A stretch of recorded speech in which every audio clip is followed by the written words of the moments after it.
Alors, bonjour à toutes et à tous, qui que vous soyez, vous êtes les bienvenus dans la maison de Dieu. Donc, laissons-nous porter par la musique.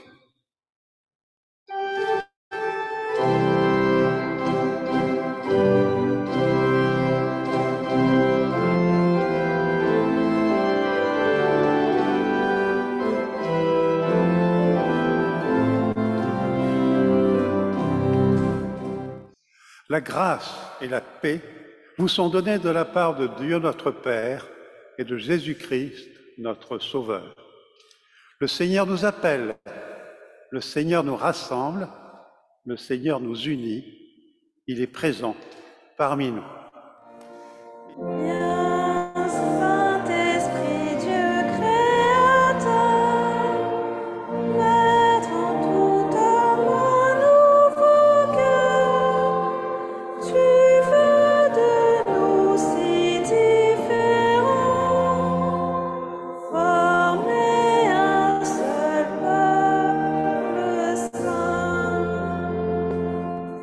Père, nous te remercions pour ce jour et cette heure mis à part dans notre vie.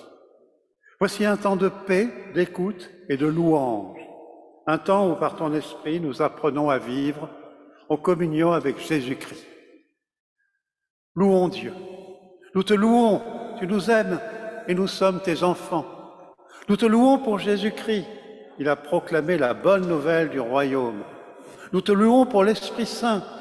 Il nous rassemble malgré nos différences, et fais de nous un seul peuple, ton peuple.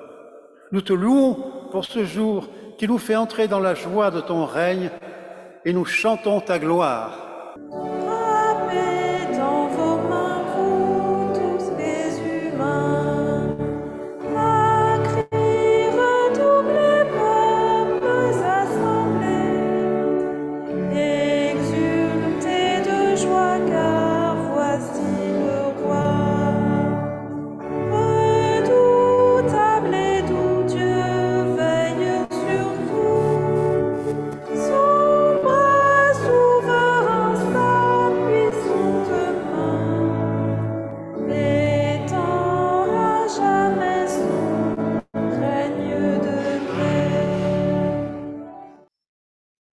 Assurés de l'amour de Dieu en Jésus-Christ, reconnaissons notre péché.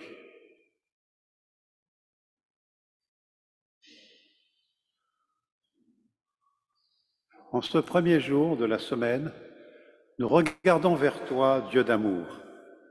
Tu nous as donné le pain de chaque jour. Tu nous as réjouis par ta création. Tu nous as assurés de la miséricorde par le Christ, mais nous ne t'avons pas dit notre reconnaissance. Pardonne-nous. Tu nous as fait entendre des nouvelles de toute la terre. Tu as mis devant nos yeux la souffrance de nos frères et de nos sœurs, mais nous lui sommes souvent restés insensibles. Pardonne-nous. Tu nous as accompagnés dans notre chemin quotidien, mais devant les soucis, nous avons été gagnés par la crainte, et devant la tâche que tu nous indiquais, nous n'avons pas su t'obéir. Pardonne-nous. Accorde-nous, Père, des cœurs reconnaissants, attentifs et disponibles pour ton service. Amen.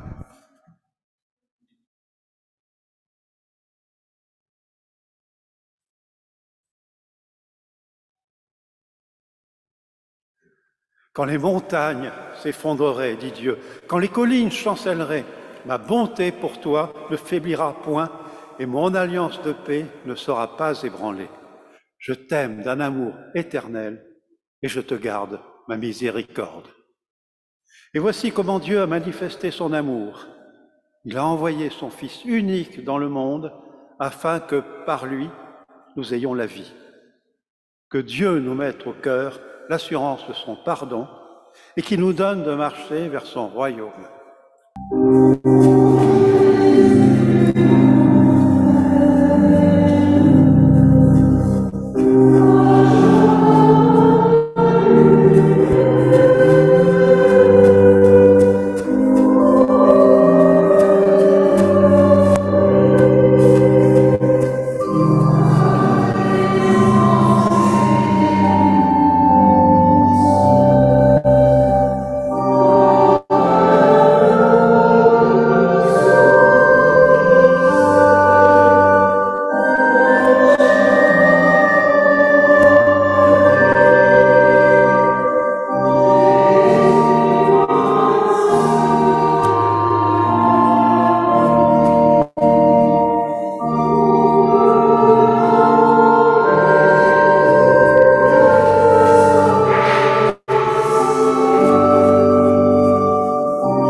écoutons ce que Dieu veut pour nous et nous donne la force de faire. Vous avez été appelés à être libres.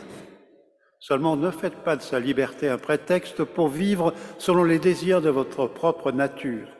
Au contraire, laissez-vous guider par l'amour pour vous mettre au service les uns des autres. Car toute loi se résume dans ce seul commandement.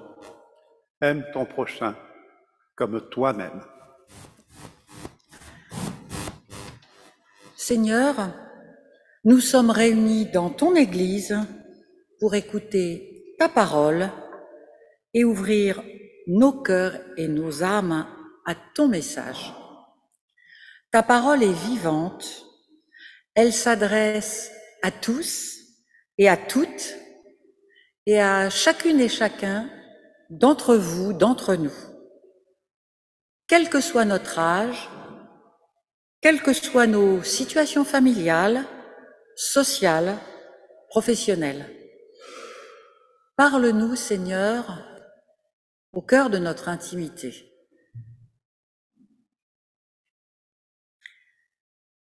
Ouvre encore et toujours notre confiance en toi, toi qui nous fais confiance pour être tes disciples, ici et maintenant. Seigneur, ouvre notre âme à ta parole et fais-nous rencontrer ton message aujourd'hui. Ton message, celui qui s'adresse personnellement à chacun d'entre nous. Mais maintenant, en dehors de la loi, la justice de Dieu est attestée par la loi et les prophètes s'est manifestée, justice de Dieu, par la foi de Jésus-Christ, pour tous ceux qui croient. Car il n'y a pas de distinction. Tous, en effet, ont péché et sont privés de la gloire de Dieu, et c'est gratuitement qu'ils sont justifiés par sa grâce, au moyen de la rédemption qui est en Jésus-Christ.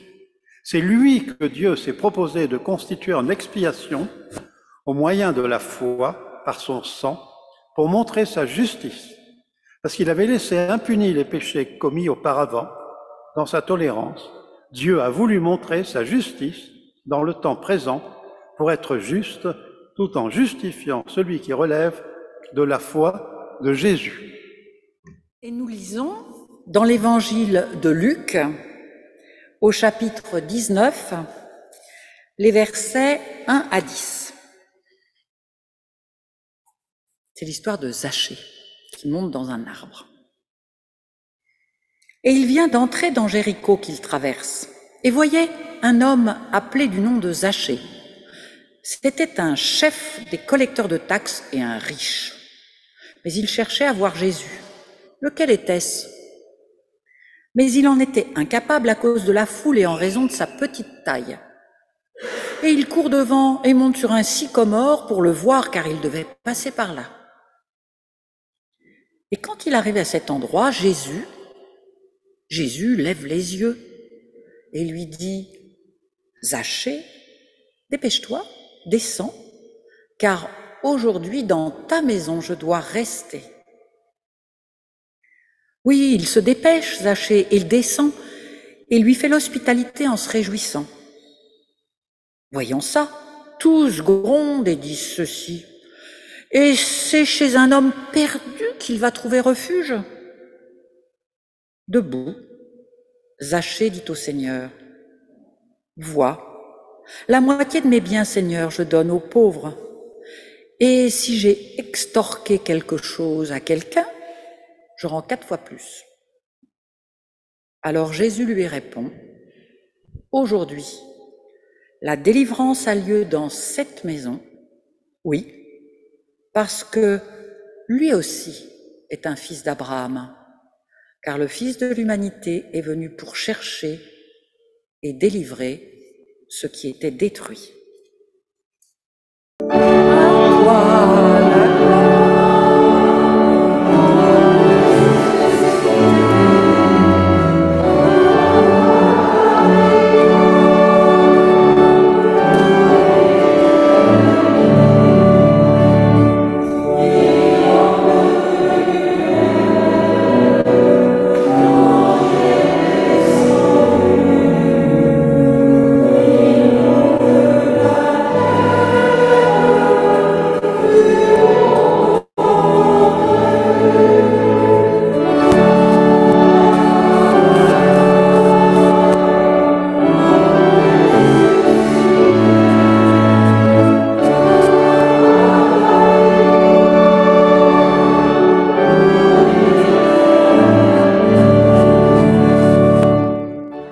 La foi en Jésus est le chemin d'accès vers Dieu. Tel est le message central de Paul dans la lettre aux Romains que nous a lu Paul Hubert. La foi en Jésus-Christ est le chemin d'accès vers Dieu.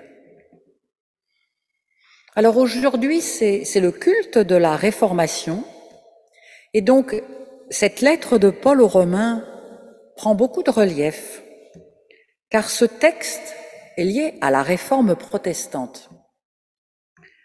En effet, c'est particulièrement avec cette lettre de Paul que Luther a réussi à traverser son angoisse théologique et existentielle, parce qu'il avait lu dans la lettre de Paul et qu'il y avait compris que la grâce de Dieu est première, qu'elle est donnée. Alors cette grâce première de Dieu, offerte sans condition à chacun, eh bien c'était l'inverse même de la théologie catholique de l'époque de Luther, dans laquelle Luther baignait parce que c'était un moine augustinien. Et c'était exactement l'inverse de cette théologie de l'époque qui enseignait que l'être humain est pécheur par nature, donc il doit se faire pardonner, que ça va être difficile et qu'il doit le faire en faisant des bonnes actions, en faisant des sacrifices, en faisant des pénitences, en faisant des dons au clergé, les fameuses indulgences. Sinon, cet homme ou cette femme va rôtir en enfer. Alors il y a 505 ans, fin octobre 1517, Luther a affiché ses nouvelles thèses théologiques, les 95 thèses, sur les portes d'une église, l'église de Wittenberg en Allemagne. Et cette date, 505 ans après, nous sommes aujourd'hui, est encore considérée comme la date clé qui marque le début de la réforme protestante. Alors le récit de Luc, lui aussi, nous montre, mais dans une toute autre ambiance, que la foi en Jésus-Christ est le chemin d'accès vers Dieu. Luc nous montre une foule compacte qui se presse autour de Jésus et puis un petit homme, Zachée, montant dans un arbre pour voir Jésus. Ce récit de foi est quand même beaucoup plus souriant et joyeux.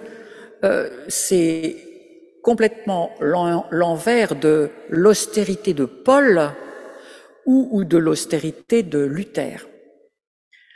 Et Zachée, je pense que c'est une jolie histoire à se raconter en famille. Les enfants peuvent comprendre qu'à certains moments, pour mieux voir, on grimpe dans un arbre. Ils le font souvent, notamment quand ils sont à la campagne et pendant les vacances. Ça peut les toucher.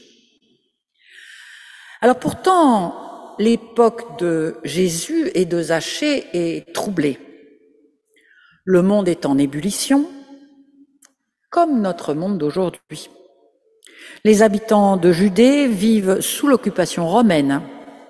Oui, Jésus voyage et prêche dans un pays occupé. C'est une période de mondialisation, comme la nôtre aujourd'hui. C'est l'effervescence. Il y a une compétition culturelle et religieuse. Si les Romains ont accepté de reconnaître comme religion officielle la religion des Juifs, c'est parce que les lois juives, civiles et religieuses, on peut les lire, elles sont dans la Torah, on peut les consulter, donc on peut les contrôler. Donc c'est dans cette Galilée-là, sous contrôle militaire, que Jésus apporte de ville en ville son enseignement et sa foi. Il enseigne les textes de la loi juive d'une autre manière que la pensée officielle des pharisiens du temple de Jérusalem. Et surtout, ils pratiquent l'amour de Dieu et du prochain en s'affranchissant des règles établies et des conventions sociales. Ils passent outre les interdits en soignant les lépreux, en guérissant, en récoltant les jours de sabbat, ce qui était interdit, en parlant aux foules et en les nourrissant. La liste de ces actions est longue, hein. Les 4 évangiles en témoignent. Jésus vit son amour de Dieu et du prochain avec passion et avec une grande liberté. Il relit les textes, il les réinterprète en mettant à jour leur sens profond qui était englouti, asphyxié sous les traditions et le pouvoir des conservatismes. Ça aussi, ça peut faire penser à notre époque. Eh bien, Jésus portait un regard neuf. Aujourd'hui encore, Jésus peut nous aider et nous apprendre à oser un regard neuf sur toute chose. Alors, d'abord une petite anecdote d'aujourd'hui, oser un regard neuf. Alors, vous avez peut-être remarqué, y compris ceux qui sont sur Zoom, que j'ai lu l'épisode de la rencontre de Zachée et de Jésus dans un livre qui ne ressemble pas à une Bible. Alors, c'est une nouvelle traduction des 4 évangiles, réalisée par Frédéric Boyer, qui a écrit un livre avec Thomas Remer, Une Bible peut en cacher une autre, et qui vient de paraître chez Gallimard. Alors, ça ressemble à une édition de prix littéraire, de prix concours. C'est dans cette collection qu'on édite Marcel Proust, André Gide, Marguerite Yourcenar, Albert Cohen, et puis les grands romans d'aujourd'hui. Eh bien, oser un regard neuf et inviter à un regard neuf, ça peut être donc finalement assez simple. Moi, je vous invite aujourd'hui à lire cette édition au café ou dans un train. Moi, je l'ai fait. Eh bien, peut-être que vous verrez sûrement le regard curieux de vos voisins, des gens qui sont assis en face de vous. Et qui sait, une conversation va peut-être se nouer. Et qui sait, ils vont peut-être noter sur un petit coin les références. Et qui sait, dans une librairie, ils vont peut-être ouvrir ce livre. Alors finalement, il n'y a rien d'étonnant, puisque la Bible n'a cessé d'être un phénomène du livre. C'est un des livres les plus publiés, lus depuis 2000 ans. Mais la question d'aujourd'hui, c'est comment est-ce que nous lisons la Bible? Est-ce que c'est comme Zachée? Est-ce que c'est comme les pharisiens du temple? Ou est-ce que c'est comme la foule anonyme qui suit Jésus? Alors on va rentrer un peu dans cette histoire de Zachée, qui n'est pas une parabole. Zachée est collecteur d'impôts, alors c'est même un chef des collecteurs de taxes. Il n'est pas du tout aimé par ses contemporains. Dans l'évangile de Luc, j'ai compté, il y a 7 passages mentionnant des collecteurs d'impôts. Ça fait beaucoup, ils n'ont jamais vraiment le beau rôle ou ils ont un rôle décalé. Alors, les collecteurs d'impôts sont toujours des personnages clivants, même aujourd'hui. Quand vous dites que vous travaillez au ministère des Finances, en général, les gens se reculent de quelques pas, on hésite. Bon, c'est quelle fonction? On hésite. Les gens se mettent en retrait. Eh bien, à l'époque de Jésus aussi.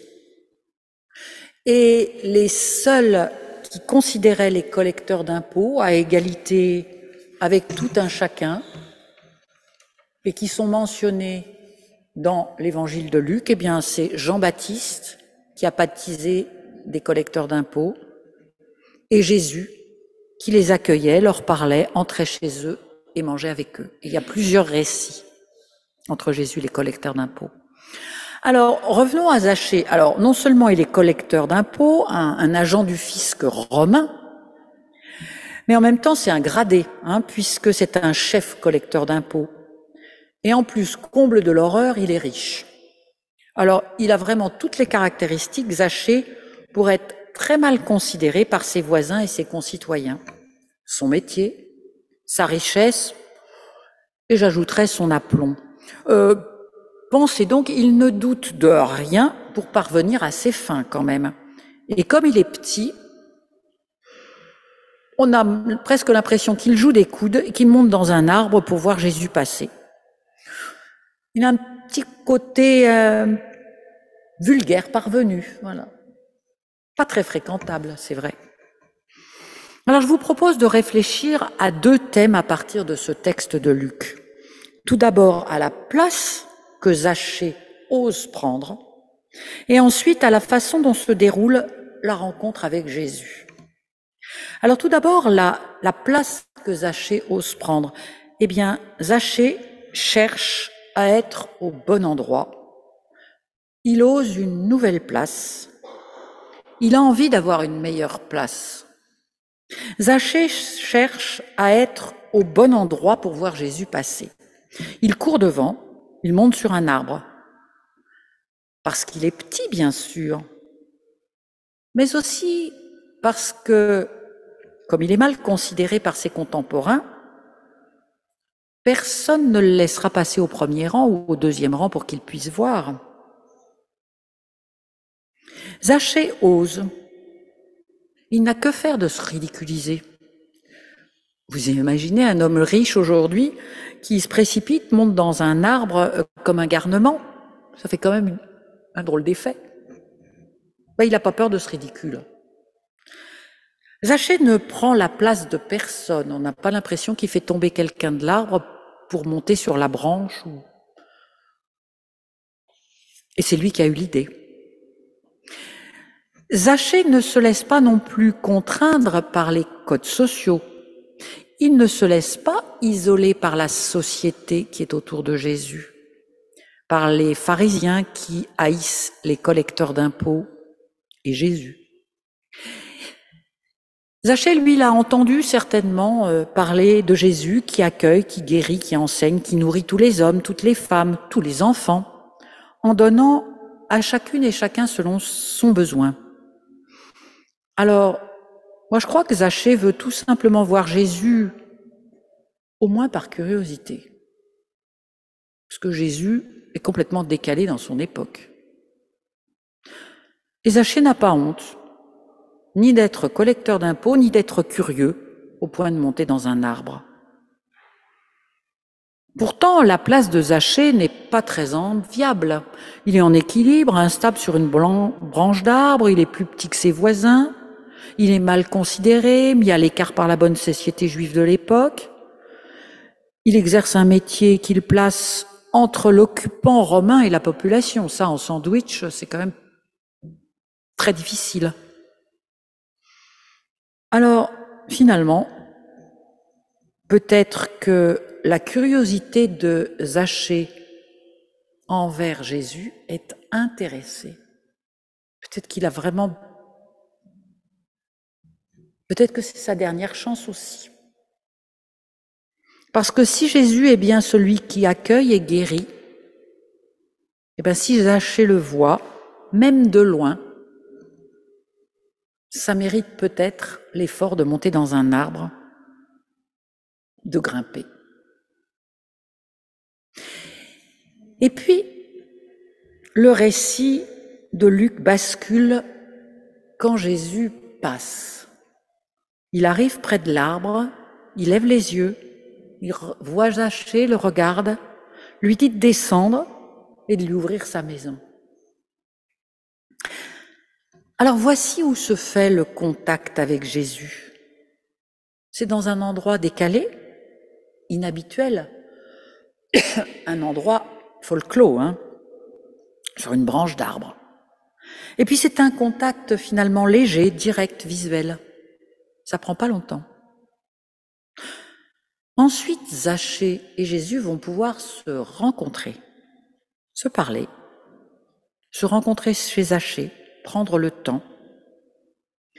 Parce que dès que Jésus invite Zachée à l'accueillir dans sa maison, Zachée descend immédiatement. de son arbre et il accueille Jésus chez lui en se réjouissant avec joie. L'ambiance dans la maison est tout autre que dans la rue de Jéricho. C'est un accueil d'hospitalité joyeuse. Luc nous dit oui, Zachée se dépêche et descend et il fait l'hospitalité en se réjouissant. La rencontre avec Jésus est joyeuse, agréable, simple aussi. Cette joie est naturelle, car la rencontre est impromptue. Personne n'a eu le temps de mettre les petits plats dans les grands dans la maison. Personne n'a eu le temps de balayer, d'apprêter la maison, de ranger, puisque Zachée n'avait même pas imaginé pouvoir accueillir Jésus chez lui. C'est Jésus qui s'est invité, car il a senti l'envie de Zachée perché sur sa branche. La rencontre avec Jésus se fait à un tempo qui n'était ni prévu, ni prévisible. Et la rencontre avec Jésus bouscule, remue, change les habitudes, les réflexes, le train-train. Le collecteur d'impôts change profondément d'attitude intérieure et extérieure, puisqu'il redistribue l'argent et même le multiplie. Zachée dit « Vois, la moitié de mes biens, Seigneur, je donne aux pauvres, et si j'ai extorqué quelque chose à quelqu'un, je rends 4 fois plus. » L'effet de la rencontre avec Jésus est révolutionnaire, pour Zachée comme pour les autres. Zachée change intérieurement et change d'attitude vis-à-vis de ses contemporains. Paul aussi quand il rencontre Jésus, qui de persécuteur devient apôtre du Christ. Luther, qui, angoissé par la menace de l'enfer, devient militant de la grâce première de Dieu. Ce sont des révolutions. La rencontre de Jésus replace Zachée à sa place, celle d'un descendant d'Abraham, au même titre que les gens de la foule, au même titre que les pharisiens du temple de Jérusalem qui ambitionnent d'être les gardiens de la loi. Oui, la foi en Jésus-Christ est le chemin d'accès à Dieu. Comme Zachée, osons être curieuses et curieux de Jésus. Comme Zachée, soyons joyeuses et joyeux de nos rencontres de Jésus. Il vient dans des circonstances simples, prosaïques, décalées, impromptues de notre quotidien. Et comme Zachée, ayons confiance en la révolution que cette rencontre apportera dans notre vie. Là où nous nous sentions isolés des autres, nous nous sentirons reliés à nos frères et sœurs en Christ. Là où nous nous sentions lâches et peu généreux, nous pourrons oser et aimer. Et toi, dans quel arbre grimpes-tu pour aller à la rencontre de Jésus? Amen.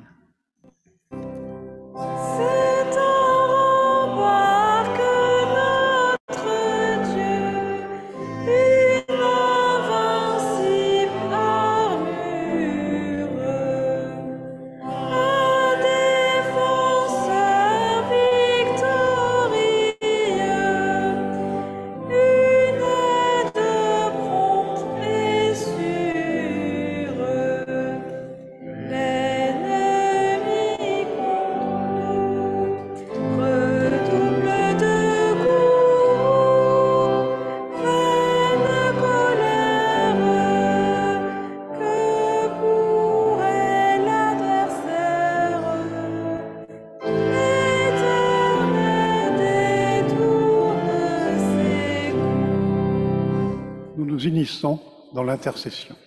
Dieu de vie, nous te rendons grâce de nous accorder tes promesses de la foi, de la justice et de l'amour en Jésus-Christ, ton Fils et notre frère et Seigneur, qui a tout donné pour nous.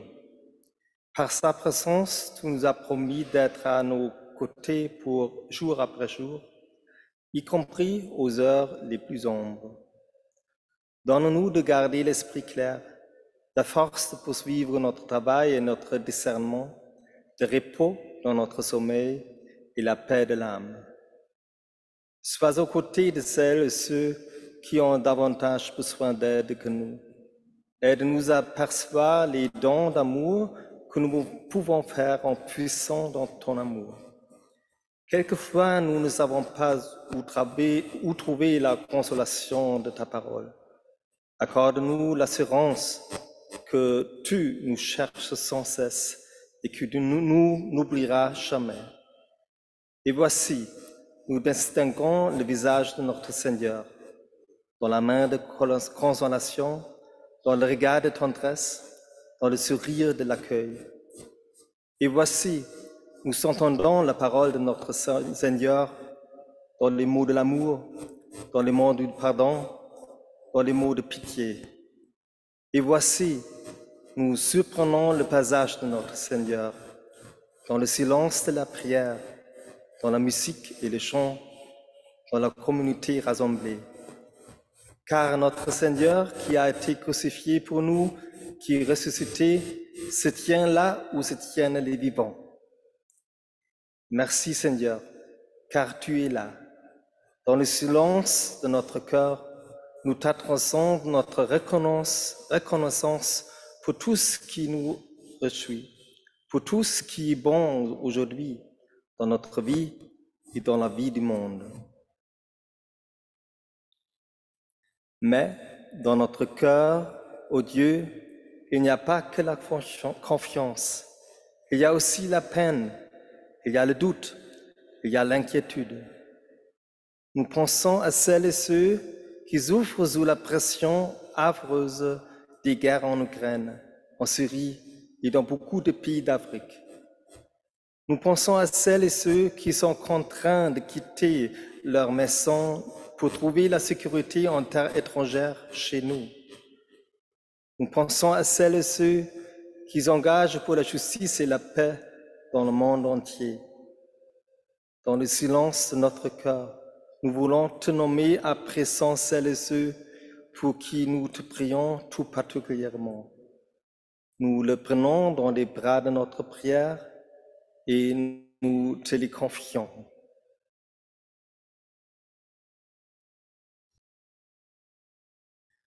Heureusement, tu t'es toi-même approché, tu chemines avec nous et tu nous appelles sur les chemins de la vie. Merci Seigneur. Et pour nous accompagner dans notre longue marche, tu nous as donné Jésus-Christ, ton Fils, notre Seigneur. Il est devenu notre frère et notre compagnon lorsque les fardeaux nous pèsent, que tout devient trop lourd. Sa présence nous soutient, ou nous réunifie comme sœurs et frères dans toutes les communautés chrétiennes autour du monde entier. Avec lui, tous ensemble, nous trouverons les idées pour vivre, le courage de résister au mal et l'amour pour nous garder sous sa parole de vie. Merci notre Dieu pour Jésus-Christ, notre frère et notre compagnon. Dans notre longue marche, il demeure notre espérance. Amen. Au moment de partir, de nous quitter et d'affronter le quotidien et les défis de nos vies dans le monde d'aujourd'hui, nous demandons à Dieu sa bénédiction. Que Dieu nous bénisse et nous accorde d'entendre, d'écouter et de cultiver sa parole. Que Dieu nous bénisse et nous accorde la curiosité de rencontrer Jésus-Christ comme Zachée. Que Dieu nous bénisse et nous accorde, avec Jésus-Christ, la foi et la joie qui transforme le sens de nos vies. Que Dieu nous fasse aussi la courte échelle pour, comme Zachée, réussir à grimper dans les arbres à la rencontre de Jésus-Christ. Allons en paix et soyons les témoins de l'espérance du Christ. Amen.